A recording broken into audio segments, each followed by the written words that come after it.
자, 안녕하세요. 북소형 카페 여러분. 자, 오늘은 저번 시간에 이어가지고, 이제 3차 모의고사 부분을 할게요. 자, 이제 3차 모의고사 1번 문제 볼까요? 자, 1번 문제 보면, 다음 기획의 구성과 서술 내용의 특징을 두 줄 이내로 이제 서술 써보고, 니은에서 강조의 교육적 의도가 무엇인지 쓰시오. 이렇게 있거든요.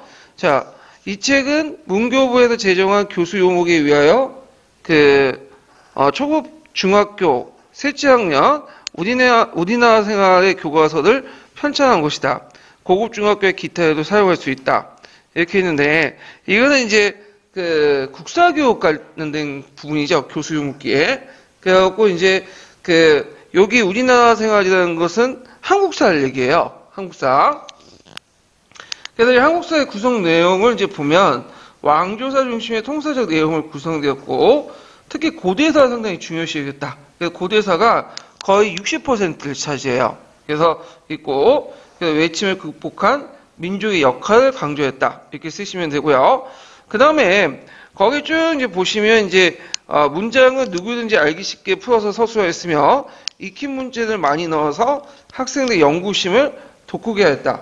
익힌 문제라는 것은 문제, 어떤 본문 내용이 있으면 그 밑에, 문제를 집어넣는 건데, 이걸 왜 그걸 하냐. 그거는 이제 정통적인 어떤 강의 중시 역사학습에 벗어나서 새로운 문제 해결을 하기 위해서 그랬다. 이렇게 쓰시면 돼요. 그래서, 미국의 진보주의 영향? 이렇게 영향을 받았다고 이제 보시면 되는데, 자, 교수 용어기는 작년에 시험 문제 나왔어요. 작년에 나왔던 것은 먼 나라 생활, 이웃 나라 생활, 이런 것들이죠. 그래서 이제 과목의 명칭들을 이제 물어봤는데, 역교론 같은 경우에도 제가 몇 번 강조했지만, 작년에 나왔다 해서 안 나오는 게 아니에요, 역교론은. 또 나올 수가 있어요. 역교론 같은 경우에는.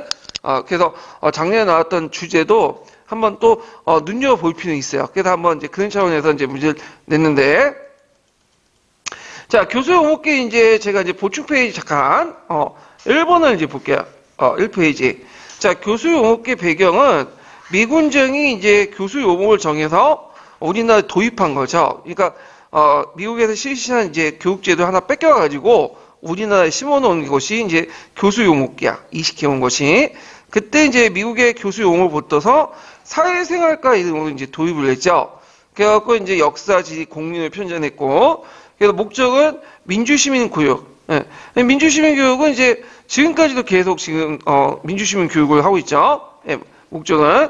자, 편제는, 그 당시에는 중학교하고 고등학교, 중학교, 국민학교에 있었죠. 고등학교는 중학교 안에 있었던 거고요. 중학교도 이제, 6년제가 아니라 5년제였어요.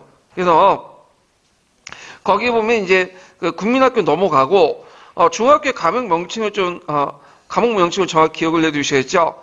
그래갖고, 이웃나라 생활, 먼 나라 생활, 우리나라 생활, 이거 좀 명칭 좀 기억을 해두시면 될 것 같고요. 자, 발항체제는 검정제였고, 그 다음에 한국사는 왕조사 중심의 통사적 내용으로 구성됐고, 특히 고대사를 강조했다는 거.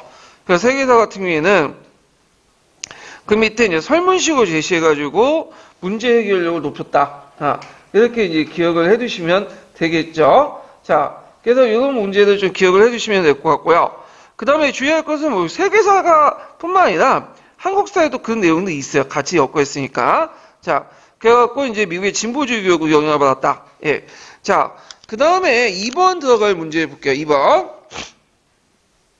자, 2번은 다음 가에 들어갈 교육기관의 명칭을 쓰고 기획의 내용을 실시한 목적을 쓰시오. 이렇게 했거든요. 자, 근데 2번은 이제 한문이 넣어도 쉽게 유추할 수 있죠. 자, 일단은, 가에 들어갈 교육기관은 국학. 이렇게 이제 들어갈 수 있죠. 왜냐면 이제 그 밑에 기획 부분이 독서상품과 관련된 내용이에요. 예. 그래서, 통일신라 시대 때 교육기관 해봤자 국학밖에 없으니까 그렇게 쉽게 유추할 수 있겠죠. 그래서 신문학 때 국학이 만들어졌고, 그 다음에 이제 쭉 이제 밑에 기획과 관련된 내용들, 독서상품과 그런 내용들이 쭉 있죠. 자, 그러면 이제 일단 기획의 내용을 실시한 목적을 쓰시오. 독서상품과 실시한 목적을 쓰면 이거는 종래 골품 위주의 관리 등용에 지향하고 유학을 교양에 따라서 능력 유지의 제도를 마련하기 위해서 실시했다. 예. 요거 어려운 문제는 아니에요. 예전에 한번 03년 기출문제에 나왔던 거고요. 예. 자, 그렇지만 그게 안 됐죠. 왜냐면 골프인지의 높은 그런 벽 때문에 넘사벽이죠. 예, 그게 안 됐고. 그래서 이제 되게 육두품들이 그 독서상품까지 좀 하다가 안 되니까 어떻게 가요? 그냥 유학을 가버려. 당나라에. 예. 자, 그래서 그 밑에 이제 이 페이지에 보면 독서상품가하고 국학이 있죠. 그 목적을 보면 전제 왕권을 강화하기 위한 유교정치 이념 동영, 수용, 전문적인 관료 양성, 진골귀족의 억압 이런 것도 있고요. 국학은 신문왕 때 만들어졌죠. 예. 그래서 이제 유교를 학문적으로 발전하고 정치 지배적 정치 이념을 정착을 주교화 계기를 했는데 아직까지는 그냥 포박만 했어. 예. 주로 무슨 정치죠? 불교를 이제 정치 이념을 했고 이때 도입된 유교는 도덕적 성격이 강해요. 도덕적. 그래서 이제 그 고려시대 들어와서야 이제 유교가 정치 원리로서 이제 들어오게 되죠. 그다음 독서상품과는 이제 그 중대 때 실시한 제도가 아니라 원성학 때니까 언제 때요? 하대 때죠. 그러니까 관리 등급의 기준을 유학 공부의 수준에 따라 3등급으로 나눴다는 거. 그래서 골품보다는 실력 본위의 인재 등용, 인문 교육을 통해서 관리 등용해서 이제 정치 이념에 확립하려고 했지만 골품 제도를 근거하는 신라사의 진골 귀족수의 반발 때문에 실패했다. 뭐 이 한계도 이제 알아두셔야 될 거죠. 자, 그다음 3번 문제 볼게요. 3번 문제는 공민왕과 관련된 문제예요. 공민왕 관련된 문제는 자주 나오죠. 그래서 이건 문제가 그렇게 어려운 문제는 아닌데요. 자, 3번 문제 보면 다음 밑줄 친 기구를 중심으로 한 여기 이제 뭔가 빠졌어. 제가 안 집어넣은 것 같은데 개혁의 목적을 한 줄 이내로 서술하시오. 개혁의 목적을 이렇게 쓰면 될 것 같아요. 자, 그리고 이 당시 신진사 대부에 양성하기 위한 조치를 두 가지 말해보시오. 이렇게 있는데, 자, 여기 전민변준도가 관련된 내용이 있는데, 요거는 예전에 공사 기출에 나왔던 예문을 제가 이제, 빼서 넣는데, 자, 전민변준도의 목적이 뭐죠? 건문세족들의 경제 기반을 약화시키고, 국가 재정 수입을 확대시킨 거죠. 그래서 전민변전이라고 뭐예요? 전민변전은. 원래 땅을 돌려주고, 본주인에게. 그 다음에 노비를 뭘로 한다? 양민화시켜주는. 근데 이 전민변전 사업은 공민학 때만 있었던 게 아니에요. 원종 때부터 해서 쭉 우왕 때까지 있었어. 그래서 여러 기구들이 만들어졌는데 그 중에 공민학 때 만들어진 것이 전민변전 도감이죠. 요때 도감이라는 것은 임시기구라는 뜻이죠. 예. 그래서 이제 요 내용들 좀 기억을 해주시면 되고, 자, 공민학 때 그 신진사들 양성하는 거, 이것도 예전에 기출문에 나왔던 거죠. 그래서 이제 정방을 폐지하고, 그 다음에 가거제를 기억하고요. 가거제를 어떻게 기억했죠? 삼층제도 기억했죠. 전시제도를 도입을 해서. 그 다음에 성균관을 정비했다. 이렇게 쓰시면 돼요. 예. 그래서 이것도 예전에 기출문이 나왔으니까 좀 기억을 해두시면 될 것 같고요. 그 다음에 4번 문제를 볼게요. 하기 전에 이제 공민학 개혁 부분을 이제 좀 보고 넘어갈게요. 보충 자료에서. 자, 공민학 때 이제 시대 배경은 이제 원나라 쇠퇴, 원명 교체기였죠. 그 다음에 대외정책, 반원정책, 대내정책은 왕권 강화, 이렇게 볼 수 있는데, 대외정책은 이제 기철 같은 부원배를 제거하고, 정동행성 이문술 혁파고요. 쌍성총관부를 공격했어요. 그래서 기철 제거, 정동행성 이문석파, 쌍성총관부 공격은, 한날 한시에 국발이 됐어요. 같이. 그래가지고 있었고, 그 다음에 요동정보도 있었다. 이거 예전에 시험 문제 나왔죠. 두 번에 거쳐가지고. 그래서 동령부 용양을 점령하고 우리나라 영토를 선포했지만, 우리가 이제 거기에 그 통치할 여력이 없기 때문에 물려놨어요. 그거는요. 그래서 이걸 통해서 그 다음에 부원배 세력들을 이제 제거하고 친원세력을 단절시키기 위해서 요동정보를 했다. 이렇게 기억을 해주시면 되고. 자, 그냥 대내정책을 보면 이제 삼성육부제, 구간제를 복구했다. 그 문종 때 그 원래 있었던 제도를 이제 복구시켰죠. 격화됐던 거를. 이거 예전에 한번 시험 문제 나왔죠. 그 다음 정방 폐지도 이제 시험 문제 나왔고, 성균관 중용 가거제 개혁 등은 신진사 대부의 기반을 확충했다. 그래서 가거제 개혁의 내용 중에 전시제도 도입, 요거 기억을 해두시고요. 그 다음 신도를 내세워서 건신을 축출하고 신진사 대부를 등용했고요. 전민병준도감을 설치했다. 그래서 이 전민변전서감의 그 목적, 내용들, 개혁 내용들 좀 기억을 해두시고요.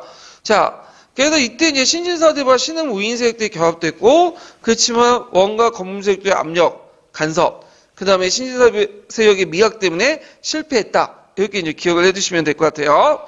자, 그래서 이제 한번 이렇게 봤고, 그 다음 4번 문제 볼게요. 4번.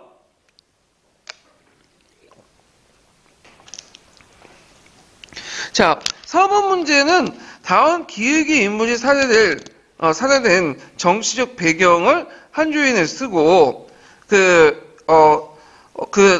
다음에 당시 니은에 향한 군사제도 개편 내용을 쓰시오. 이렇게 있거든요. 자, 그래서 이제 여기 보면 이제 제정상의 홍옥이 나타나 성평이 충신한 잔도 쭉 나왔는데, 그래서 이 사람은 대전 나이부터 나의 누이이다. 동송해갖고 쭉 해가지고 대원이께서 전하여 합의해서 군충에게 혼용을 내어 그들의 즉시 물러가도록 하고 그 간격을 참아 말할 수 없다.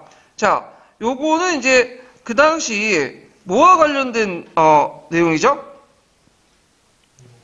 네, 이모군란과 관련된 내용이죠.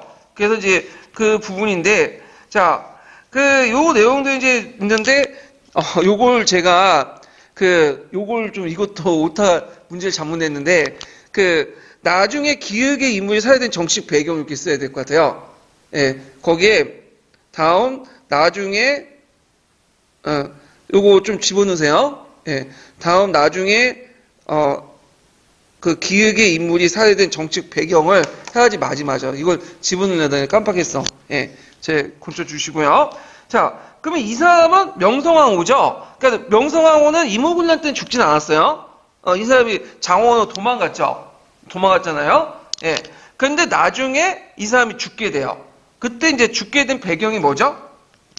그거는 이제 뭐냐면 칠러파 내각을 세우고 러시아 손을 잡기 때문에 일본이 얘를 죽인 거죠. 이렇게 쓰시면 돼요. 이 내용들을 좀 쓰시면 되고요. 그 다음에 당시 니은이 향한 군사제도 개편 내용은, 그러니까 이제 이모군란 때 잠깐 이제 누가 집권했어요? 대원이라는 사람이 흥성대원군이죠. 그러면 흥성대원군의 그때 이 군사정책은 복구정책이야. 그래서 벌기군을 혁파하고 5구년과 3구년을 다시 부활시킨다. 이렇게 쓰시면 될 것 같아요. 그래서 그 이모군란 때 장호에 도망간 내용은 예전에 시험 문제 나왔어요. 그 예전에 객관식 기출 때. 그래갖고 이제 이 당시 누구야? 갑자기 명성황후가 도망갔죠. 근데 흥성대원군이 명성황후의 국장을 뭐예요? 신속하게 처리했죠. 예. 그래서 이제 이런 내용도 이제 한번 했고, 이때는 이제 가짜 죽은 거고, 진짜 죽은 것은 이때 이제 뒤에 을미 4변 때 죽은 거죠. 예. 그래서 이제 이런 내용들, 그래서 4번은 이제 지문 내용을 나중에 이렇게 이제 쓰시면 되고요. 자, 그래서 이제 잠깐 이제 이모군란 내용도 이제 잠깐 볼게요. 이모군란도 기출 한 2번 정도 나왔는데, 일단 배경을 보면 개화파 수구파의 대립, 그다음 민시세력과 대원군 세력의 갈등, 그 다음에 민시일파의 부정부패, 99군대의 차별, 이런 것들 있었고, 그 다음에 도시민의 유입, 빈민들의 증가인데, 일본들의 세력들이 침투한 개화정책을 해갖고, 그 다음에 쌀이 많이 수출됐죠. 그러면서 이제 쌀 농사가 이제 되면서, 그 다음에 쌀이 많이 유출되면서, 그 다음에 쌀값이 오르게 되고, 그래서 사회적 양극화가 일어나는 이런 것들이 이제 어떤 배경이 됐죠. 그래서 나중에 이모군란을 이제 할 때 빈민들이 많이 참여했던 이유가 그 이유고요. 그 다음에 발달한 도봉소 사건 때문에 있고, 그 다음에 이제 그 경과 과정에서 일본 교관들이 살해되고, 그 다음에 대원군이 재집권하고, 민씨가 장호원으로 도망가죠. 그리고 교정전대가 해산되고, 통일기만이 폐지되고, 이영이 폐지되고, 오군영이 부활되고, 그렇지만 청나라 개입을 해서 대원군을 납치했다는 거. 그래서 그 결과, 일본은 이제 재물포 조약을 맺게 돼요. 그래서 일본군 주둔이 되고, 박용호가 이제 파견되고요. 그다음 조일수 조교 소각을 맺게 되죠. 예. 그래서 조일수 조교 소각은 저기 예전에 조일수 조교 부록이 있었어요. 그걸 개정파라고 보시면 돼요. 그래서 간행이정 통행거리를 50리에서 100리로 전짐주 확대될 것이라고 약속을 했어. 그렇지만 그 약속이 지키기 전에 이미 뭐냐면 나중에 1년 뒤에 어떻게 되죠? 체육조약이 맺어져 갖고 어떻게 더 확대됐죠. 그냥 내지 통상권을 얻게 됐잖아요. 예. 자, 그래서 이제 이렇게 이제 보시면 되고요. 청나라 내전 간섭이 강해졌죠. 원세이가 간섭을 해서 청군이 파견되고 마건상, 그다음 독일의 멜렌도르프 이런 사람들이 오게 되고요. 그 다음에 이제 경제적으로 이제 좀 볼 게 뭐냐, 삼민수령 무역장정, 이런 것들이 체결되고, 그래서 청나라상인대 내륙통상권 인정했지만, 나중에 일본도 체국조약을 통해서 뭐죠? 인정받게 되죠. 자, 그 다음에 이런 내용들 좀 기억을 해두시고, 자, 의의는 국내 정치의 개혁의 필요성, 외세 투쟁 필요성이 자극되고, 그 다음에 항천 조직과 군대 조직을 통해서 조직적인 세력 통합을 발전시킨 대규모 사회운동이었다. 그렇지만 도시 하층민이나 거기에 참여했던 군인들이 정치적 한계를 보였죠. 그 대표적인 게 뭐예요? 그 당시 이제 그 자기가 직접 통치하지 못하니까 누굴 모셔온 거예요? 흥성대원을 모셨잖아요. 예. 그래서 이런 것들을 이제 볼 수가 있다. 이렇게 이제 기억을 해두시면 될 것 같아요. 자, 그 다음에 뒤에 넘어가서 이제 5번 문제 볼게요. 자, 5번 문제 보면 다음 미주일진 사건의 정치적 의미를 기획의 입장에서 서술해 보시고, 그리고 부귀왕과 니은의 인물을 등용한 이유를 말해 보시오. 자, 이 사건은 노기 충추한 태무제는 당장 국사를 편찬한 사람들을 잡아들었다. 쭉 있는데 이 사건이 뭐냐면 그 당시 이제 국사 피라 사건이라고 해요. 예. 그래서 태무제의 정책 중에 이제 이 사람이 그 종교 정책 예전에 시험 문제 나왔고, 그 다음에 또 하게 볼 게 뭐냐면 국사 피라 사건인데, 국사 피라 사건이 왜 일어났냐면 북이라는 왕조죠. 이 왕조가. 근데 이제 북이가 이제 성장하는 과정에서 한인 지식인층을 많이 통합을 했거든요. 그 중에 하나가 이제 뭐냐면 최호야. 그래서 이 최호한테 이제 무슨 명령을 내렸냐면 그 북이 역사, 선비족 역사를 집필해라. 근데 이 북이가 이제 그 집필하니까 최호가 이 사람이 나중에 중화의식이 어떤 엘리트적 사고방식이 있어갖고 뭐냐면 선비족의 역사를 완전 그 야만적인 역사까지 다 적어놓은 거야. 그러니까 이제 이걸 보고 열받은 이제 뭐냐면 그 태무제가 최호를 비롯한 여러 한인 그 지식인들을 대규모 수청한 그 사건이 국사 피라 사건이죠. 그래서 내가 너희들 대우해주지만 우리 자존심 건드지 마라. 그래서 그들이 이제 중화사상에 대한 반발 이런 것들이 있고요. 그 다음에 경제적 측면도 보셔야 돼요. 국사 피라 사건이 이제 그 당시 왜 일어났냐? 물론 포괄적으로 정치적 이유 때문에 일어난 거지만 실제로 그 당시에 이제 선비족들이 정착되면서 얘네들도 토지를 이제 중요시 여겨요. 예. 원래 선비족도 유목민족이잖아요. 근데 이제 이때부터 정착하면서 토지가 강조되면서 토지 소유가 강조되면서 예전에 충돌되지 않았던 상동귀족 같은 한인 세력들과 어떻게 돼요? 충돌하게 되죠. 경제적으로 마찰을 빚게 되고 그런 것들이 포괄적으로 포괄화시 된 사건이 무슨 사건이냐면 국사 피라 사건이다. 이렇게 이제 보시면 되는데 자 그러면 이제 여기에서 볼 게 이제 정치적 의미. 자 국사 피라 사건에서 본 정치적 의미는 북이 정권 하에서 세력 있는 문벌 귀족이라도 군주권에 복종하지 않는 자는 용납하지 않겠다. 그래서 이런 것도 있고요. 그 다음에 최호를 이제 등용했던 의미는 뭐냐면 이제 이민족 왕조의 성격을 벗어서 한인 관료 국가로 전환하려고 했다. 이거는 뭐 북의 왕조뿐만 아니라 뒤에 이제 정복 왕조도 있죠. 정복 왕조의 특징이 이제 공통적으로 뭐냐면 한인 세력들 많이 등용했어. 그 여러 세력들 등용해서 이제 일종의 중국식 관료 체제 이런 것들을 통해서 국가 체제를 정비하려고 했죠. 자, 그러면 요게 좀 더 볼 게 이제 예전에 기출에 나왔던 것 좀 볼게요. 자, 거기 태무제 종교 정책 좀 볼게요. 이게 재작년에 나왔죠.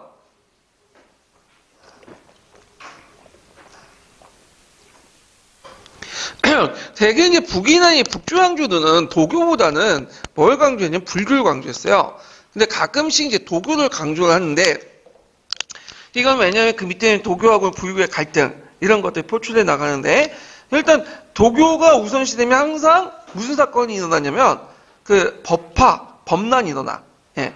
그래서 이제 북이에서 또 태무제가 불교보다는 도교를 강조하는 과정에서 불교를 탄압을 하기 시작했죠. 그래서 태무제 종교정책의 목적은 중국 시청자가 되려고 했던 태무제는 자신의 권위를 절대하기 위해서 도교를 적극 수용했고요. 그 과정에서 이제 국염제 최호가 결합해가지고 이런 걸 도교의 국교를 하니까 의견을 내니까 그것을 이제 수용을 했다. 그래서 이렇게 보시면 되고요. 그래서 이제 평성에 천사 도장을 설치하고 부적을 인수하고 그 다음에 이제 국염제 신법을 받아들여서 신천사도의 창건 기반을 만들었다. 예. 이 신천사도는 오도미도 아시죠? 그 오도미도가 이름이 바뀐 거예요. 원래는 천사도였다가 원래 이게 그 남조에서 세워진 종교인데 이게 이제 남조의 지점이 됐던 게 신천사도야. 그래서 결과 연호를 그 도교시로 바뀌었죠. 태평 진군을 개헌하고 즉위왕제들은 도단에 가서 도사들에게 부적을 받고요. 도교의 국교화 및 불교를 탄압했죠. 그래서 삼무일종의 범람 중에 하나가 이제 일어났고요. 예, 그렇지만 이 왕제가 죽고 나서 이제 뭐냐면 문성제 때는 또 불교가 부흥해요. 그래서 전반적으로 북위의 왕조는 되게 불교를 강조했지만 가끔씩 이제 북위의 무제라든지 그 다음에 북의 태무제라든지 그 다음에 이제 북주의 이제 무제 같은 황제들은 불교를 탄압했다. 이렇게 좀 기억을 해주시면 되고요. 그 밑에 국사 피난 사건 있죠? 그래서 정치적 의미, 중앙사상 측면에서 살펴봤지만 경제적 측면도 같이 봐두셔야 돼요. 동계에 있으니까 파악을 해두시고. 자, 그러면 6번 문제 볼게요.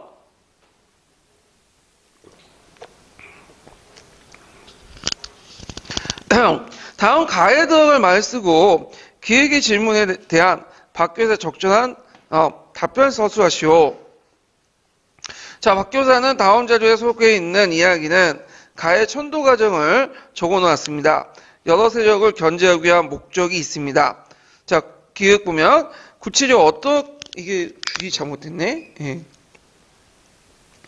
구체적으로 어떤 세력을 견제하기 위한 목적일까요? 이렇게 있는데 일단은 그 가해 천도 과정은 이제 일단 가해덕을 곳은 어딜까요? 이 사료 속에 있는 보면 그 당시 이제 나가오카토에 이제 처음에 만드는데 거기가 뭐 전염병이 돌고 뭐 귀신이 돌고 그러니까 불안전하다. 그래서 그 뭐냐면 나가오카토에 좀 약간 위에 만들어진 도시가 오늘날 교토죠. 예, 헤이안코죠. 평안거.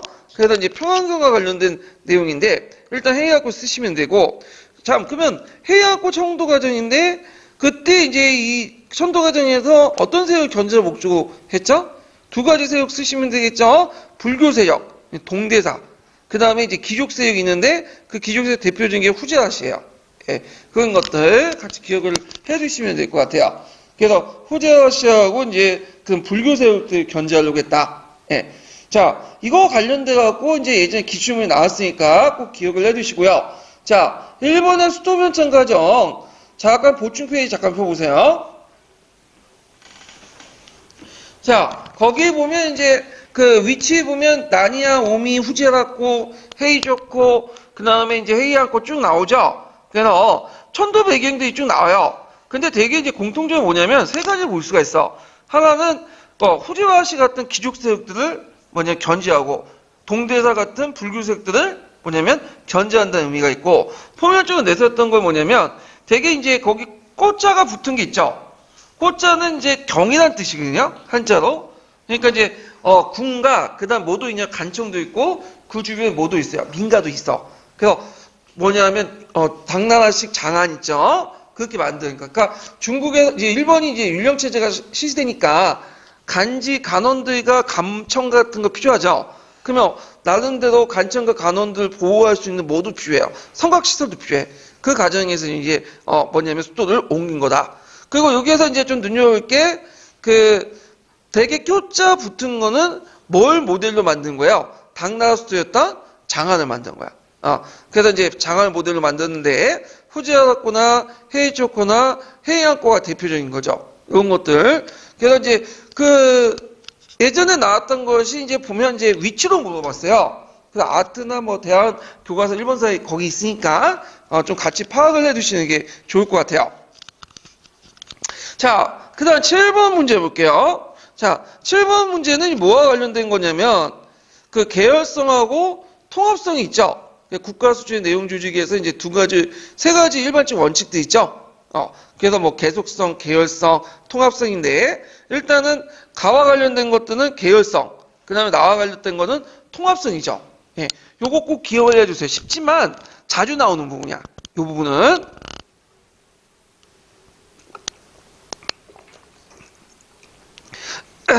그러면 내용 조직에서 이제 먼저 살펴볼 것이 이제 프린트 자료에 잠깐 보면 국가 수준의 내용 조직을 볼게요. 되게 내용 조직은 3단계로 되어 있죠? 국가 수준의 내용 조직, 그 다음 교과서 내용 조직, 수업 내용 조직, 이렇게 있는데, 최상위가 됐던 게 국가 수준의 내용 조직이에요. 자, 국가 수준의 내용 조직은 교육과정이 명시되어 있고 모든 사람들이 다 따라야 돼요. 교과서나 이런 것들 다 기반으로 했고 그래서 이제 이런 내용들 이런 것들 좀 기억을 해두시면 되고 그다음에 그 밑에 이제 일반적 원칙 세 가지가 있죠. 계속성, 계열성, 통합성. 계속성은 이제 똑같은 내용들이 계속 반복되는 거고 계열성은 내용이 단순한 것에서 복잡한 거로 심화 확대된 건데 되게 대표적인 계열성 하나가 이제 두 개가지 있어요. 환경학대법하고 나소형 교육과정이 있어요. 그래서 나소형 교육과정 논리적 계열성, 환경학대법 같은 경우에는 이제 그 심리적 계열성 이렇게 이제 분류할 수 있는데 나소형 교육과정은 논리적 계열성과 함께 또 심리적 계열성도 같이 있어요. 이거는 두 가지 같이 있다. 그래서 이제 시험 문제 자주 나오는 부분은 어디냐면 환경학대법이에요. 그래서 환경학대법 부분은 나중에 시험 문제 또 따로 내서 다뤄보기도 하고요. 그러나 통합성 같은 경우에는 계속성과 계열성은 종적적이죠. 근데 이제 통합성은 행적 조직이죠. 내용을 상호 연결 통해서 효과적으로 학습을 진행하는 방법이 이 통합성이다. 그 다음에 이제 그 밑에 나선형 교육과정인데 한번 보세요. 나선형 교육과정 같은 경우에는 그 인고에서는 딱 한 문제 나왔긴 했어요. 근데 그거는 일반사회 통합 문제와 관련이 나왔지 역사학과하고는 단독으로 나오진 않아요.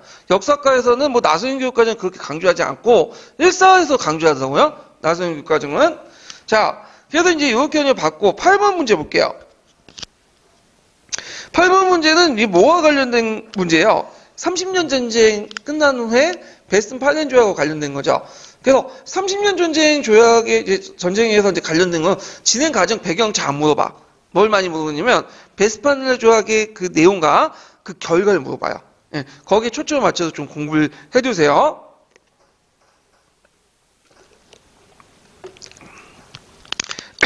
자, 그러면 이거 이제 보기 전에 그 당시 30년 전쟁 내용을 이제 좀 프린트 자료에서 볼게요. 자, 6페이지 펴보세요. 자, 30년 전쟁 배경이 쭉 나오죠. 종교적으로는 프란테스트 제후들과 카톨릭 제후들의 대립 이렇게 있고, 그 다음에 이제 아우쿠스부르크의 남긴 하위 문제. 그러니까 아우쿠스부르크 하위에서 이제 카톨릭제에서는 신교 대표는 카톨릭제에서 인정했는데, 나중에 신성노마 황제가 그걸 인정하지 않았죠. 그래서 이제 이거는 경제적 원인 때문에 배경 때문에 종교전쟁이 또 이유가 됐고 그 다음에 이제 그 외에도 30년 전쟁은 독일의 국내 정책 그 종교적 문제뿐만 아니라 뭐도 같이 있냐면 외세와도 연결돼 있어. 국제전.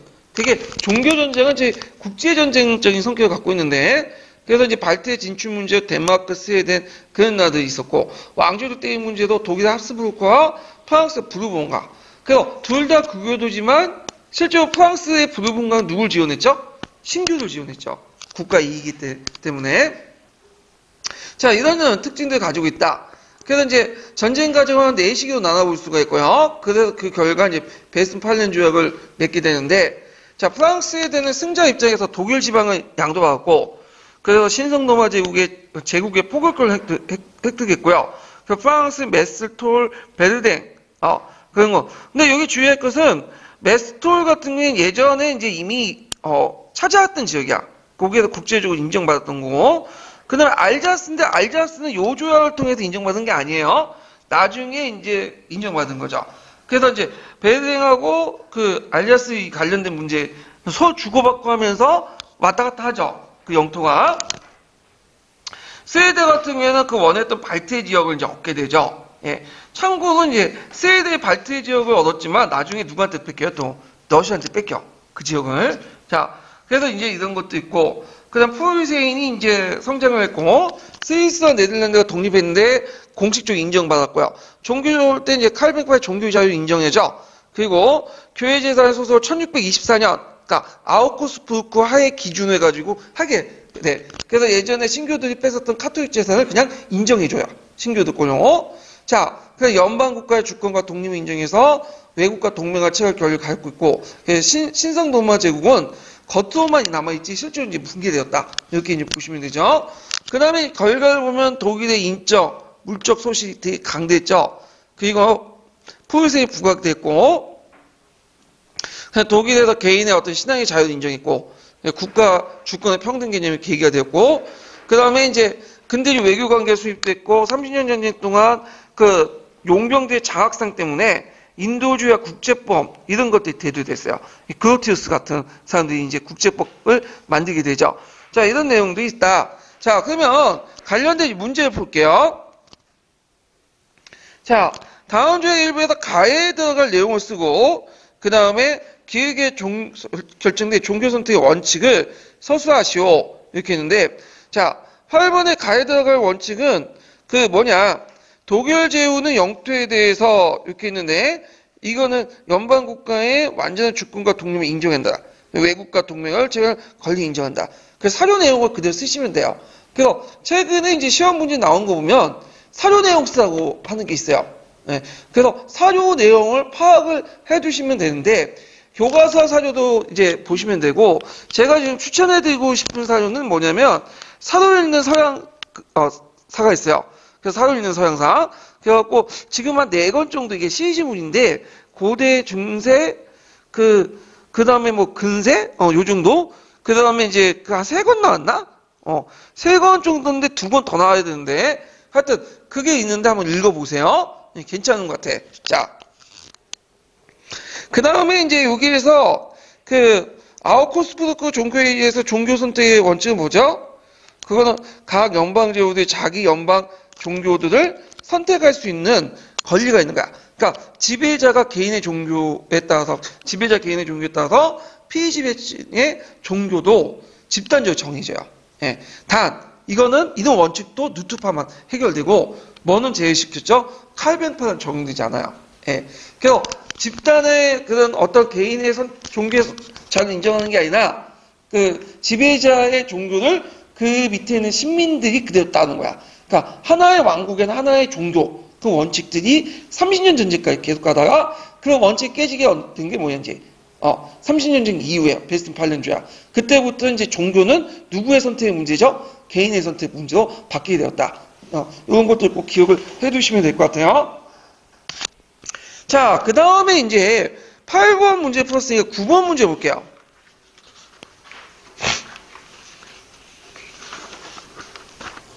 자, 다음 고대 아테네 정치가 개혁 내용이다. 작성 방법에 따라서 작성해 보시오. 자, 요거는 이제 딱 보시면 알겠지만 뭐와 관련된 거? 솔론과 관련된 거죠. 솔론이 아마 그리스사에서는 제일 많이 나왔을 거야.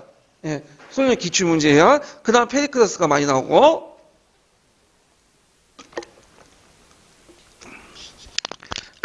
그래서 그리스에서 이제 공부할 때 이제 꼭 봐두셔야 할 3명의 인물이 있죠.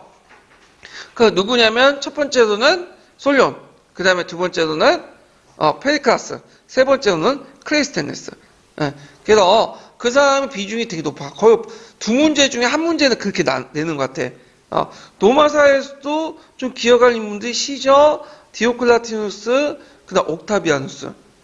그리고 요번에 시험 문제 나온 것은 딱 보니까 제가 이제 기출문제 책을 내 그 사람 관련돼 갖고 했거든요.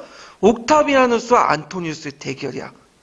그러니까 딱 기출보도 인물사구나 이렇게 딱 느낌이 딱 든다니까요. 예. 그래서 이제 이렇게 이제 보는데, 자, 그러면 솔론 한번 볼게요. 자, 보충 페이지 몇 페이지를 펴보시냐면 7페이지 펴보세요. 자, 솔론의 배경, 개혁 배경 보면 그 당시 시기가 BC 6세기 때죠. 그래서 이제 아테네 해외 진출과 식민활동, 상공의 발달, 화폐제도 도입됐고, 부유한 평민들이 대두되면서 평민의 중정보면서 역할이 증대되고, 그때 이제 등장한 그 형태가 팔랑크스 제도죠. 그래서 부유한 평민들이 이제 귀족과 이제 정치적 투쟁을 하게 되죠. 그런데 이제 해외 무역 과정에서 그 당시 소농민 경제가 이제 악화되고, 그래서 이제 부채는 노비로 전락하는 사람들이 많아지게 돼요. 그래서 사회적 양극화. 그래서 이제 그 당시 아테네 사회에서는 일단 부유한 평민들이 등장하고 정치 권리를 주장하게 되고요. 그래서 귀족과 부유한 평민의 갈등. 그 다음에 돈 있는 사람과 없는 사람의 갈등. 이런 이제 사회적 양극화가 있었죠. 그래서 이런 분열을 막기 위해서 그래서 하나의 어떤 갈등을 막고 그 다음에 아테네를 통합시키기 위해서 했던 것이 이제 솔론의 개혁이다. 그래서 그 목적 외워두셔야죠. 계층 간의 갈등을 조절해서 사회 문제 해결하려고 했다. 그래서 사회경제주의는 부채로 된 노예가 된 것을 막고 자유민의 해방을 시켰고요. 그래서 조선의 드래콘의 엄벌주의를 타파했고, 그 다음에 부채로 인해서 예속화를 금지시켰다. 그 다음에 상공을 점유했고, 뭐 세화폐 제도를 시행했고, 등등등 이런 것도 있고요. 정치적 근권 정치를 했죠. 그래서 계급을 4등급으로 나눴어. 예. 4등급 중에 상위 2등급은 나름대로 정치적 자유를 주고, 그 다음에 나머지 2등급은 그냥 참여만 할 수 있고 지켜볼 수 있는 권리만 주는 거야. 예. 그래서 이제 이러는데 그 중에 4등급 중에 뭐 그 4등급의 4개 계층의 이름을 다 외울 필요 없죠. 근데 하나 계층은 외워야 돼. 맨 밑에 빈민층은 누구죠? 테테스. 예. 왜 외우라고 하냐면 예전에 기출문제 나왔기 때문에. 테테스까지 먼저 정치 권리를 주어진 것은 언제 때죠? 페르클라스 때죠. 이렇게 기억을 해주시면 되고요. 자, 그래서 이제 있고 시민법정제 그때 만들어졌고 400인회가 구성되는데 각 부족이 500인회로 구성됐고 전 시간에 얘기했지만 나중에 언제 개선돼요? 클래스텐네스 때 다시 400인회에서 500인으로 이렇게 구성이 되죠. 그렇지만 이제 기존 체제나 사회질서의 근본적 개혁이 미흡했고요. 그 다음 귀족 때 기득권 유지 때문에 잘 안 됐다. 결국엔 누구에 의한 모든 사람의 개혁은 모든 사람부터 뭐야? 공격을 받게 돼 있어요. 예. 그래갖고 이제 이런 것들. 그 다음에 그때 솔로는 이제 중재자 역할을 했죠. 그 다음에 등장한 사람이 누구야? 페이스토스죠. 이 사람은 뭐야? 한 놈을 패죠. 한 놈은. 그 빈민들은 이제 잘해주고 부자들만 패는 거야. 예. 그래서 인기는 되게 많았다.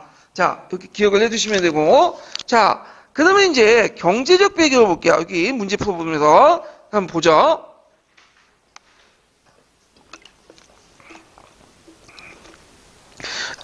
일단 자조 A와 자조 B는 솔론과 관련된 내용이고요. 거기에 경제적 배경을 서술해 보시오. 모든 농지가 소수의 손에 장악되었다. 왜 토지가 뭐냐면 한 사람한테 장악됐냐? 그거 뭐냐면 이제 화폐 경제가 발달되고 그 당시에 상품 작물 재배가 이제 많아졌어요. 그러니까 이제 대규모 가수 재배가 일어나게 되고 그다음 아테네 농업이 곡물 생산보다는 포도나 올리브 같은 과일 재배 또 목축을 중심한 영이 되면서 그 규모가 점점 커지면서 한 사람들 몇몇 사람들이 이제 토지를 집중하면서 경영에 집중돼요. 그래서 뭐와 비슷하냐면 노마 시대 때 라티푼디움 있죠. 그런 비슷한 것들이 등장하게 돼요. 그러면서 다른 그 자영농민들이 어떻게 될까요? 대거 몰락하게 되죠. 그리고 이들이 빚을 갚지 못하면 노예가 되고 그런 문제점이 일어났다.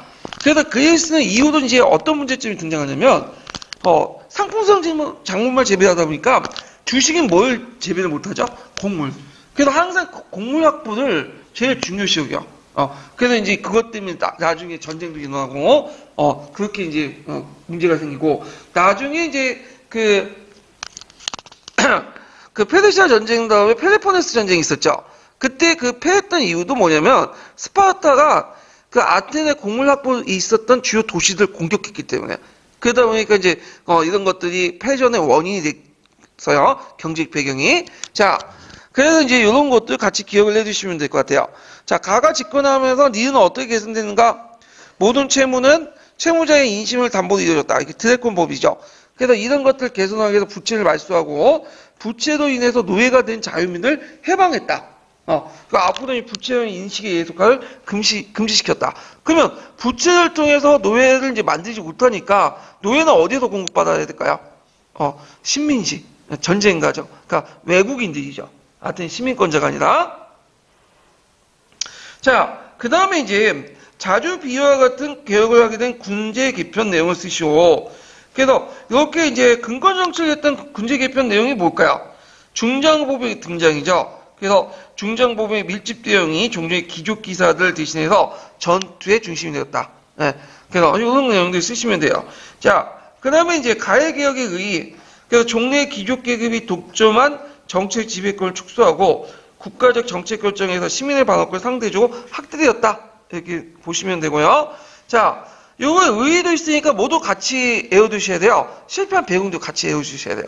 예, 그런 것도 이제 아까쯤에 그 보충제로 있는 거 내용을 파악을 해두시고 서기의 내용도 잘 되어 있지만 서총도 볼만한 게 많아요. 그래서 서총과 같이 좀 봐주세요. 이 내용도.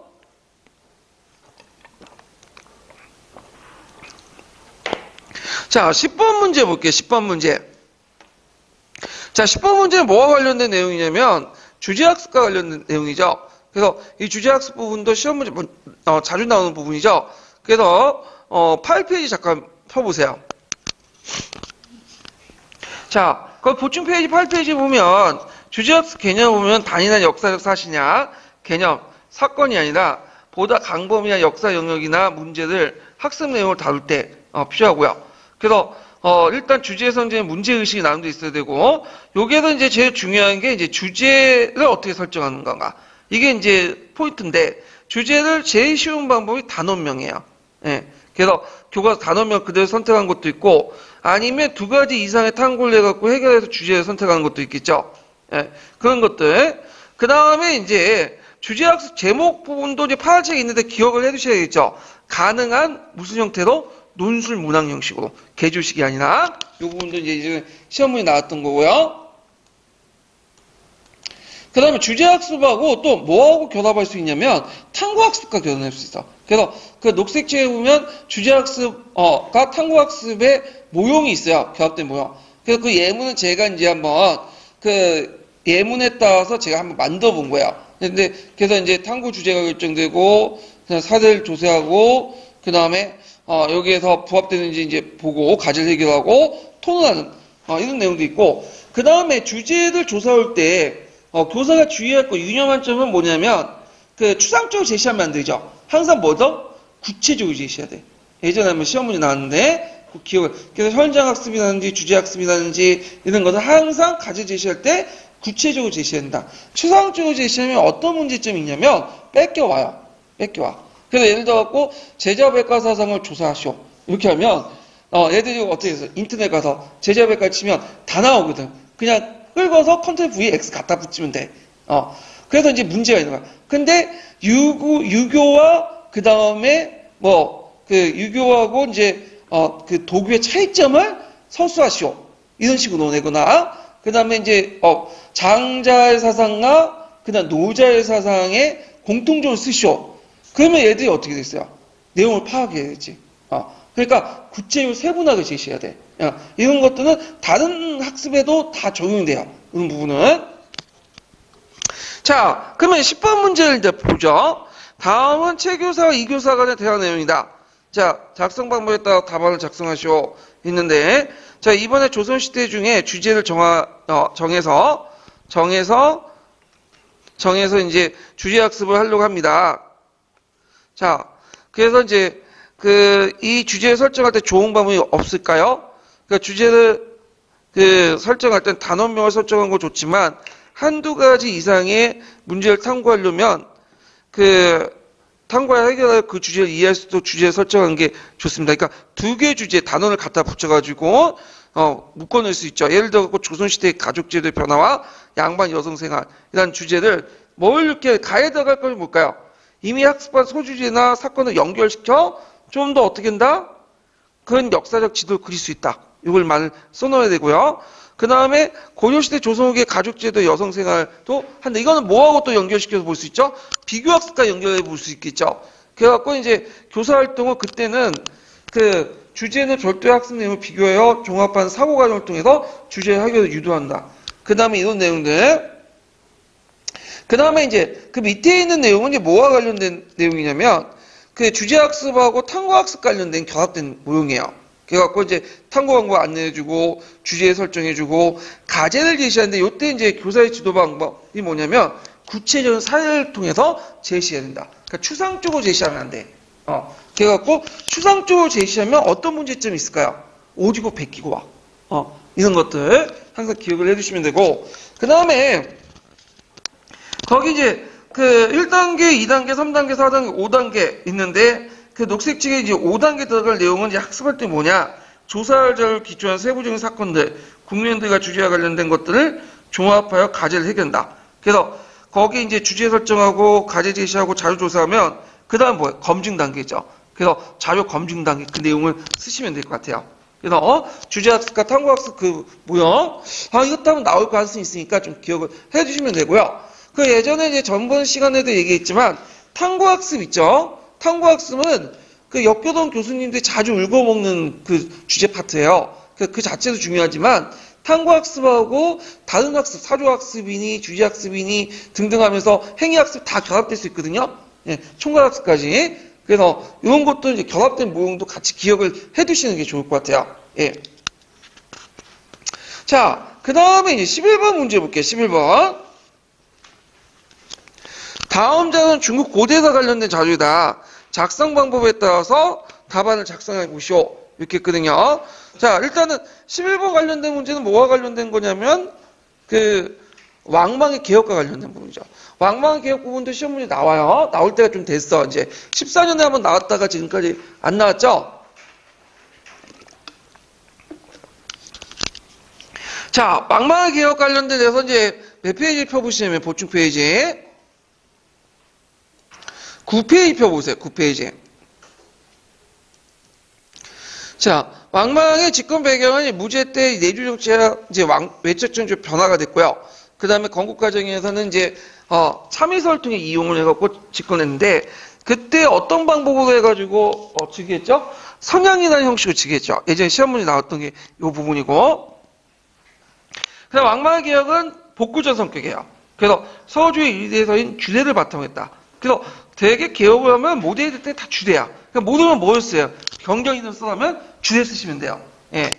자, 간제개혁 같은 게 보면 이제 예전에 이제 준하 시대 때, 서주 시대 때 간제를 다시 복구하려고 했죠. 그리고 이걸 따라서 간제개혁이나 지명방구 때문에 행정 혼란이 초래됐고요. 그 다음 사회경제 정책들 보면 되게 특징들이 뭐냐면 이제 그 다음 호족들이 등장을 했어요. 그래서 호족들 억누르기 위해서 토제제도를 실시했는데 정정제는 모델한 왕정제죠. 예전에 시험 문제 나왔고, 그 다음에 노비매매를 금지시키죠. 그래갖고 이 왕정제의 목적, 내용, 꼭 기억을 해두셔야겠죠. 시험 문제 3번이 나왔어. 왕정제. 그다음 상호통제정책은 이제 보면 오균제도, 육간, 사대제도 등등이 있는데 이들의 특징은 이제 보면 예전에 한무제가 계속 정책을 냈던 것을 그대로 계승한 거야. 그래서 왕방은 겉으로는 유교를 내세웠지만 실제 통치는 뭘로 했냐? 법술, 법과 정신, 어떤 통제경제 정책을 내세웠다. 그래서 오균제도와 그다음 육관, 그다음 사대제도 그 내용들 파악을 해두시고요. 특히 화폐 정책에서 실패했죠. 수시로 바뀌어. 오수준을 폐지하고 계속 화폐를 만들었지만 그것 때문에 화폐 가치가 어떻게 될까요? 떨어지고 신뢰성을 상실하게 돼요. 자, 그 다음에 외교적 파탄, 유교적 중화사상을 강조하면서 주변 민족들의 어떤 반발을 불러일으켰고 결국에는 말기 때 농민반란이 났죠. 정리의 난과 농림의 난. 아마 농민반란도 쓰라고 나올 수 있을 것 같아요.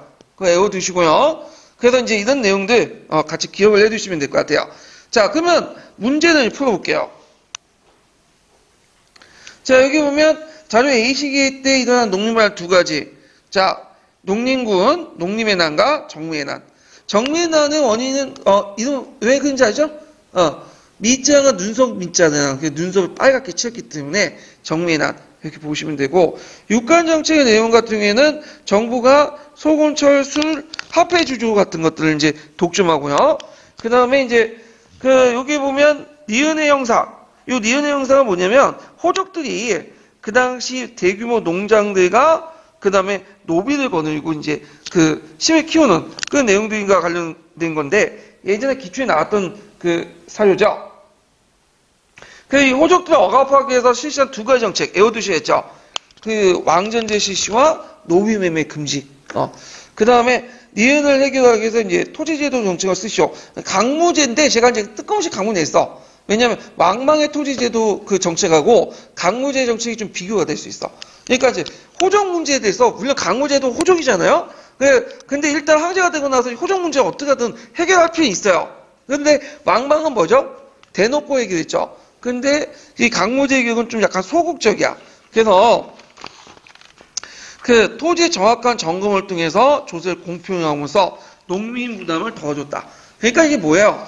호족의 지배체제를 인정하는 과정에서 국가 권력이 좀 할 수 있는 부분을 해준 건데 근본적인 개혁은 못해요. 예, 화끈하지 못하죠. 그건 왜 그러냐면 얘네들 자체가 뭐예요? 호족 연립 조건이기 때문에 강무제 제조 호족 출신이고 그래서 한계들이 있다. 그래서 그런 왕망의 호족 정책과 강무제의 호족 정책을 좀 비교해서 보실 필요는 있어요. 자, 그 다음에 12번 문제는 이제 뭐와 관련된 거냐면, 한민당하고 한독당과 관련된 내용이죠. 그래서 해방전국 시대 때 이제 여러 정당들과 관련된 그 문제들이 시험을 나왔죠.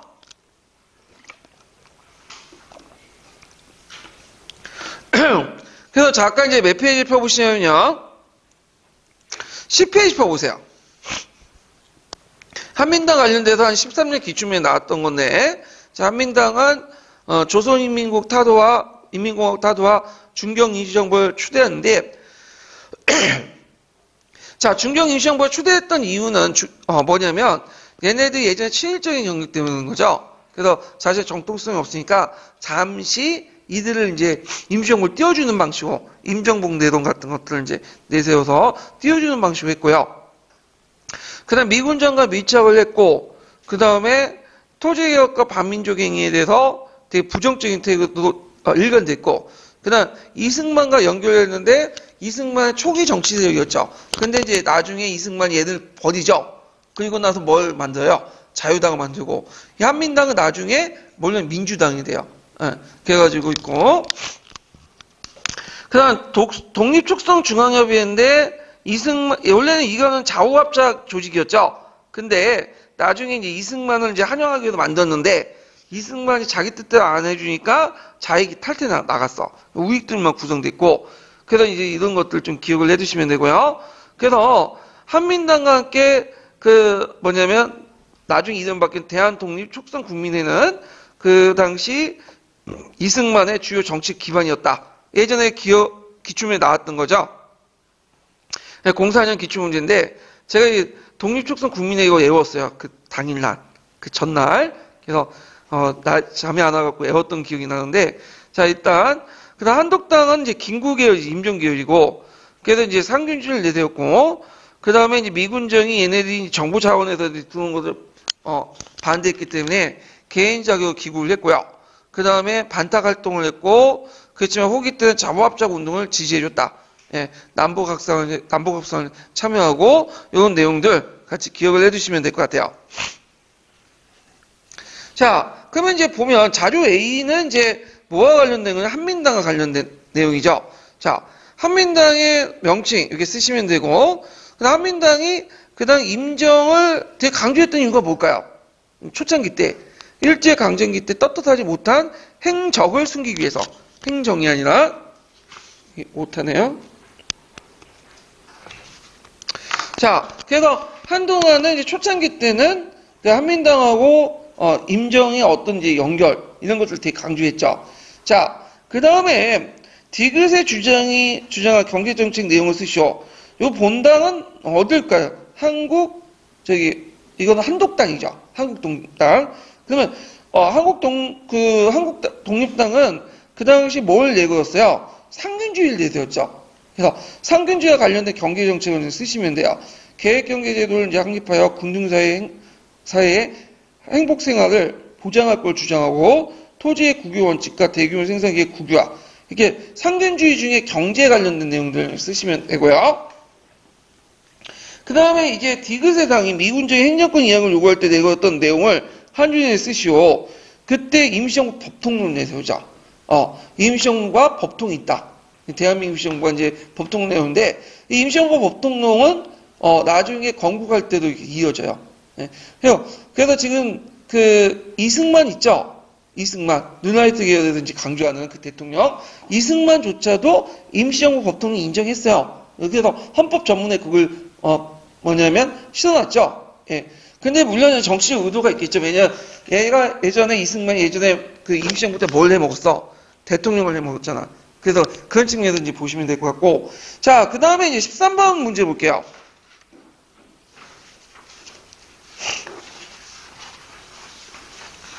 다음 이상소를 올린 사람을 써보고 그역의 명칭과 그 정치 결과를 두 줄 이내에 쓰시오. 예. 그리고 여기 보면 니은과 관련된 개혁의 내용을 쓰시오. 이렇게 있는데, 자, 일단 이 사람은 장거정이에요. 예, 장거정. 그래서 요 사료가 어디 있냐고 물어보시는 분이 있는데, 이 사료는 이제 어디에서 빼왔냐면 거기 그 사료에는 아시아사가 있어요. 그 내용이 있는 거예요. 그래서 여러분 꼭 이제 보시면 될 것 같고요. 그다음 기억의 명칭이 있는데 이것도 참 약간 명확해서 기획의 제도의 명칭 이렇게 쓰시면 될 것 같아요. 기획의 제도의 명칭.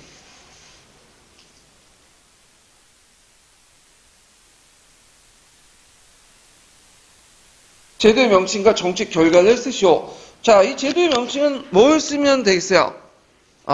요거는 고송법 쓰시면 되겠죠? 여기 고송법이 안 나와있네?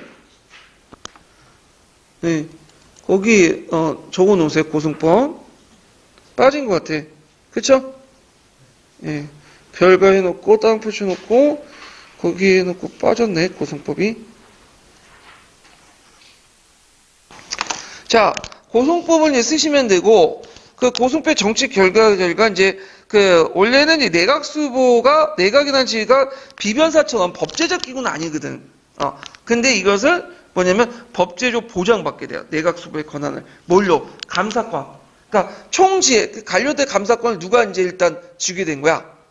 내각수보. 그러니까 이부 상서가 지게 되죠. 이런 거와 연결시켜서 보시면 돼요.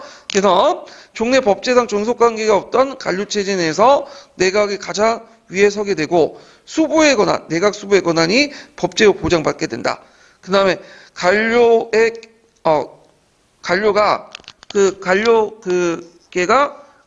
이렇게 개자가 지우시고 관료가 상호 견제하고 견쟁하며 그 다음에 상벌통해서 그 당시 이제 독려하면서 효율성이 올라간다. 이런 내용들 이제 쓰시면 될 것 같아요. 자, 그러면 이제 있고 또 이제 문제는 이제 보면 니은과 관련된 개혁의 내용을 쓰시오. 호부에 명령하여 기후과 재정이 나날이 결핍하게 된 것은 급해가 어디에 있는지 지금 처리하고자 하며 어떻게 할 것인지 온 마음을 다해서 강구도 하라. 이 개혁 관련된 내용은 뭐냐면 그 당시 이제 재정이 열악했잖아요. 재정 개선 내용 이런 내용들을 이제 쓰시면 되는데 자, 여기 이제 좀 내용을 보면 관련 개혁 재정을 어떻게 이제 개선하는 내용을 보면요.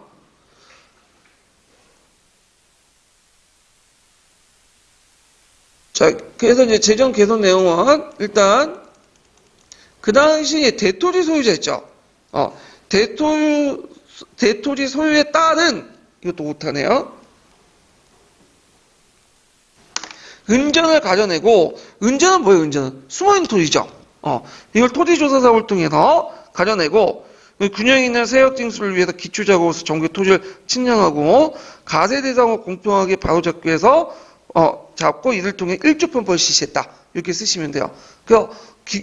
긴축개혁 정책을 했다. 그런 것들을 이제 보시면 되는데, 장거정의 개혁 정책은 시험에 자주 나와요. 일조편법을 중심으로 해갖고. 자, 그러면 장거정의 개혁 정책 관련된 부분을 프린트에서 한번 찾아볼게요. 자, 몇 페이지 펴보시냐면요.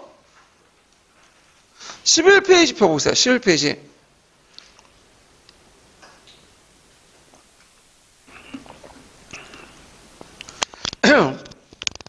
자, 장거정 개혁의 배경을 보면 북로남에 따른 이민족의 침입, 그 다음 재정의 악화, 그 다음에 농업생산의 증대와 부역제 모순, 이갑제가 해체됐고요.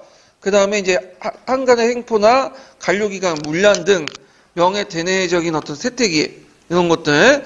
그래서 장거정의 정치는 어떤 세력들에게 한쪽에 힘을 몰아내지 않고 집중되지 않고 서로 견제를 시켰다. 이렇게 보시면 되고, 그 개혁 내용은 고송법 있죠? 그래서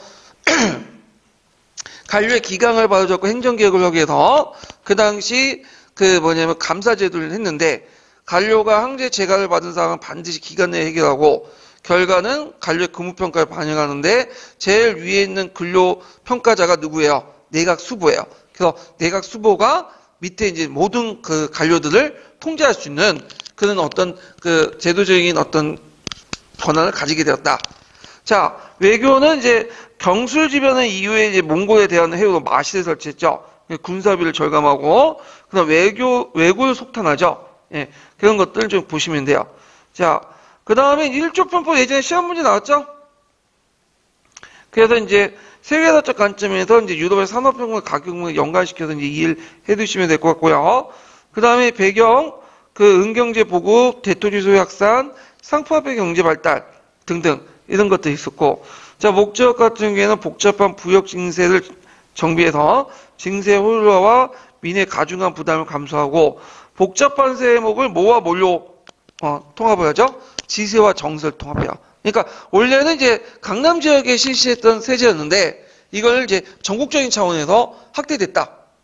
이렇게 보면 되고, 정세는 토지의 수용 인정만 부과하는 거야. 모든 인정에 부과되는 게 아니라, 근데 이제 시간이 지나면서 그 인정을 누구한테? 토지 소유자가 밑에 소작인들에게 부과됐죠. 그러니까 이제 나중에 이게 문제가 되니까 청나라 때는 뭘로 바꿔버리는 거야? 아예 지정으로 바꿔버리는 거야. 그래서 정세를 없애버린 거죠. 그 결과 이제 농민의 부담을 줄였고, 그 다음에 조세 은납화에 따라서 은혜 유통을 촉진해서 상품화폐 경제를 발달시켰다. 국가 재정 수익을 확대시켰다. 자, 그 밑에 보면 재정개혁 있죠? 그래서 지방재정의 자율성을 제한해서 지방간들이 관할 지역의 세입, 세출, 종류, 기후, 체납하는 걸 기록한 주수책을 후보에 보고하고 감사를 맨날 받도록 한 거죠. 그래서 존류가 뭐고 기운이 뭐냐면, 존류는 이제 지방에서 세금을 걷잖아요. 그 남겨두는 거야. 왜? 지방재정을 쓰기 위해서. 그 다음에 기운은 뭐냐면 그 중에 일부를 어디로 올리는 거죠? 중앙 올리는 거야. 근데 이건 명나라뿐만 아니라 다른 왕조 다 그렇지만 시간이 지나면서 존류는 뭐야? 점점 비중이 적어져. 다 어디로 올리는 거야? 중앙 올리게 되는 거야. 그러면 지방재정이 악화되면 어떻게 되겠어요? 지방에도 뭐 간청도 운영해야 될 거 아니야. 그리고 공무원도 운영해야 되고 관리도 월급 줘야 되겠죠. 그러다 보니까 또 잡세가 갖다 부과돼. 그러면 또 이 잡세가 좀 더 커지면 중앙에 또 이걸 정식세금으로 또 포용을 해. 그러면 또 뭐야? 또 잡세가 생기고. 이런 이제 악순환이 형성돼요. 악순환이. 자, 하여튼 이런 것도 있고, 자, 장거제 개혁 결과 신사적인 반발, 사회경제적 어떤 특권을 통해서 단쟁을 발생했고, 농민이 유망이 되면서 명예 붕괴를 촉진했다. 그리고 장거정 사회 내각의 건의가 세대됐다. 그 다음에 이제 만력제, 장거정은 이제 초창기 때 이제 활동했던 사람이고, 만력제가 친정을 하게 되죠. 근데 이 사람이 거의 30년 동안, 이제 40년 통치했는데 30년 친정을 해요. 완전히 이 사람은 정치를 완전, 어때요? 내팽개치죠? 그래서 이 사람이 관심 있는 거는 뭐냐면, 자기 무덤 조성하는 거예요. 네. 그 외에는 이제 오는데, 그때 뭐가 터졌냐면, 그 3대 원정이 터져. 그 중에 하나가 뭐죠? 임진왜란이야. 근데 만력제가 우리한테 좀 좋은 게 뭐냐면, 그 임진왜란에 대해서 상당히 관심이 많았다는 거야. 그래서 다른 데는 돈을 투자 안 하는데, 요 조선에서 임진왜란 때 군사비는 많이 투자했어요. 그래서 그 당시 명나라 재정의 군사 비중이 임진왜란 때문에 많이 늘어났고, 그래서 그것이 이제 은혜 수요가 폭발되면서 세계의 은이 어디로 더 집중되는, 명호에 집중되고, 그리고 나중에 그러니까 그 당시 멕시코나 그 당시 그 요번에 시험 문제에 나왔던 그 어디죠? 갑자기 포토시 그런 데서 이제 뭐냐면 은을 막 찍어내는 거야. 그러면서 그때 노동력을 뭘 수입해야죠? 노예 무역을. 그래서 그 당시 임진왜란이 노예 무역을 가속화시켰다. 이런 식으로 이제 어떤 가설이 있는데, 자, 하여튼 과도한 군사비 지출 때문에 한간들이 은강설 개발이나 상세를 징수하게 되고 나중에 강세화가 일어나는 어떤 배경이 됐죠. 자, 그래서 이제 이렇게 이제 한번 봤고요. 그래서 장거절 개혁 관련된 문제는 시험 문제 많이 나오니까 좀 기억을 해두세요. 자, 보너스 문제는 좀 이따 풀어보고요. 그 14번 문제 넘어가죠.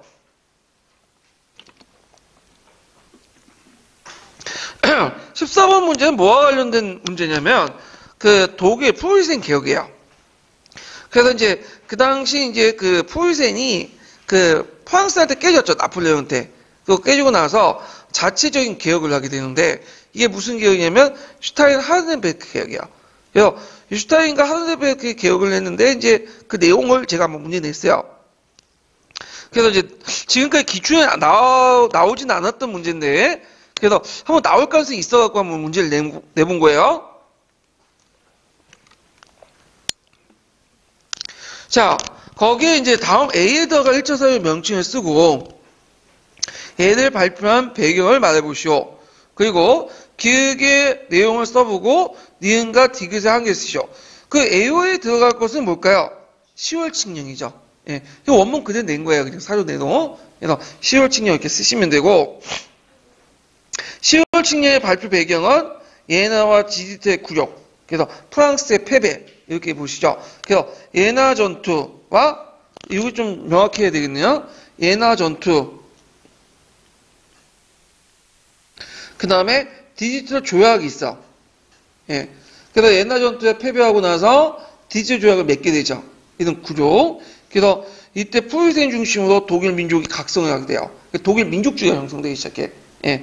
그래서 이제 이런 것들. 그 다음에 이제, 이런 스타인 개혁 중에 이제 도시, 조정은 그 길드 중심의 중세적 도시 자치제를 폐지하고 중상계층을 중심한 새로운 근대적 도시 자치제를 수입하려고 했다. 이렇게 보시면 되고, 그 다음에 이제 여기 보면 이 프로이센이 비에든 3세 해갖고 쭉 있는데, 여기 이제 그 내용들을 이제 보면 모든 국민은 어떤 종류의 토지 재산을 소유하거나 양도하더라도 국가가 어떠한 제재 없이 경쟁한다. 그 다음에 이제 그 디귿에 보면 현존의 농노제를 상호간의 권리 및 의무와 더불어 완전히 중단한다. 그러니까 프로이센 안에서 있는 농노제를 뭐야? 폐지한다는 거죠. 폐지하는 거. 그래서 그 다음에 보유지 처분의 자유를 획득한다. 이 내용이야. 예. 그래갖고 이제 요 관련된 내용들인데 한계가 있어요. 왜 한계가 있냐? 자, 농민의 보유지는 상실한 위험이 수반되고요. 그러니까 예전은 이제 보유지는 아니고 이게 보유지가 뭐야? 소유지는 아니죠. 그렇지만 경작권을 가지고 있었어. 근데 이제 토지 소유의 어떤 자유를 인정해주면서 이 경작권조차도 뭐 어떻게 해요? 잃어버릴 수 있는 거죠. 예, 이런 것들. 그 다음에 대형제를 그대로 남기고 영주재판권 소멸되지 않았다는 거. 그래서 그 농노제가 폐지된다고 해도 형식적인 거고, 실제로 농노들이 예전에 재판권을 가지고 있었던 사람들이 누구예요? 융커 계급들이죠. 융커는 계속 남아있어요. 그러니까 형식적인 거지 실질적인 내용은 그렇게 변한 게 없었다. 이런 것들이 한계를 이제 볼 수가 있겠죠. 자, 그러면 그와 관련된 이제 뭐냐면 독일 민족주의 형성과 관련된 내용들, 그러니까 슈테인 하르베 개혁과 관련된 내용 또 같이 볼게요. 자, 그 몇 페이지 펴보시면 12페이지 잠깐 펴볼까요? 자, 그 당시 예나 전투와 디지털 조약은 이제 프로이센 굴복을 이제 하고 나서 자체적으로 개혁했던 것이 슈타인 개혁과 하르베 개혁인데, 슈타인 개혁에서 농노 칙령을 공포하고요, 도시 조정을 내려고 중앙기구를 이제 구상하고 등등 있고, 그 다음에 이 사람이 이제 그 당시 나폴레 압력 때문에 물려났고, 그 다음에 이제 하르베르과 슈타인 개혁을 계승했죠. 그래서 그 뭐냐면 여러 가지 농업 개혁 이런 것도 있지만 이 개혁의 한계점 꼭 기억을 해두셔야겠죠. 농민의 임신 자유와 인신의 자유와 보지 처분의 자유도 획득했지만 보유주의 상실의 위험을 수반할 수 있었다. 왜냐하면 경작권 자체를 상실할 수 있었다는 거죠. 자, 그 다음에 융커 계급이 계속 있었고, 그 다음 봉건 최악의 배단만 제거한 거지, 그 권력은 아직까지 국왕과 융커에 집중돼 있었고요. 그 다음에 자유의 신장이나 국가의 본질 자체의 변화보다는 프로이센의 절대주의 근대화, 효율성을 높이기 위한 거다. 그러니까 아래로부터의 개혁이 아니라 위로부터의 개혁이다. 이게 동료의 특징이에요. 그래서 동료 같으면 부르주아 계층이 아직 성장하지 못했기 때문에 주로 융커와 연합된 그 국왕들 중심으로 위로부터 개혁을 했어. 이런 것들이 특징이고, 그 다음에 그 당시 이제 프랑스에 저항하는 과정에서 독일 민족주의가 형성됐죠. 그래서 이런 것들이 사상이나 문학에도 나타났고, 그림 형제라든지, 그 다음에 독일 민족주의 형성에서 대표적인 사람이 누구냐면 피에타라는 사람이죠. 그래서 독일 국민의 구합, 이런 예국적 강연했고, 그래서 이런 내용들 좀 기억을 해두시면 될 것 같아요. 그래서 이제 좀 쉬었다가 그 전공 B로 넘어갈게요.